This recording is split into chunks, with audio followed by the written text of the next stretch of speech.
Hello, and welcome to your English speaking practice. Let's begin. It was a cold morning in November, the kind of morning when the sky is silver and the air bites your skin.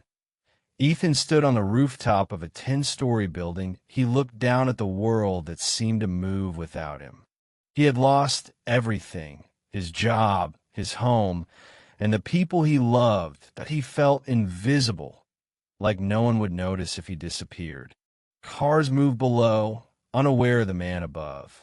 People walked quickly, sipping coffee, checking phones, chasing time, and no one looked up, and no one ever did. Ethan closed his eyes. A single tear slipped down his cheek. He thought of his mother's smile. He thought of the friend who stopped calling. Suddenly, he heard a voice. "Hey, what are you doing up there?" Startled, he turned and a woman stood near the rooftop door, holding a brown umbrella. Her coat was too big, and her voice was calm but firm. "It's a long way down," she said, walking toward him slowly. Ethan didn't answer. She stopped a few feet away. "I come up here sometimes, too," she continued. "It's quiet. Feels like the world pauses." He looked at her, surprised. No one had spoken to him like that in months, like he mattered. "Do you want coffee?" she asked. She held out a paper cup. His hands were freezing. He took the cup, more out of instinct than choice. That tea was warm so was her smile. "I'm Claire," she said. "Ethan," he replied softly. "Nice to meet you, Ethan. Let's not jump today, okay?" She said it like she was asking him to wait for a bus. He gave a weak laugh. That IT was the first laugh in weeks. And just like that, the moment passed. The edge no longer pulled him. They sat on the rooftop in silence. The wind howled gently around them. Claire sipped her coffee, her eyes on the horizon. Ethan held his cup tightly, letting its warmth seep into his hands. "So," she finally said, "you come here often?" He smiled faintly. "No, first time. I wasn't exactly planning to stay." "I figured," she said softly, "but I'm glad." Ethan looked at her. She didn't flinch or look away.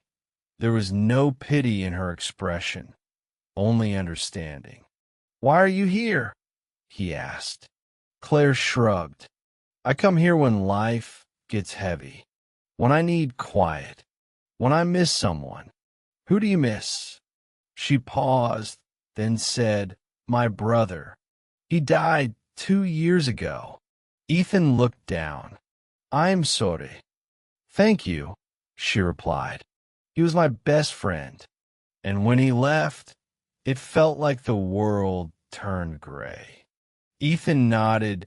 That he understood that kind of loss, the kind that leaves a hole in your chest, the kind that silence can't fill. "What happened to you, Ethan?" He hesitated. Then, in a voice barely louder than a whisper, he said, "I lost my job. Got evicted. My girlfriend left. My best friend stopped talking to me." Claire didn't interrupt. She let the silence do the listening. "And I stopped feeling like a person," he said. "I felt like a ghost walking through life."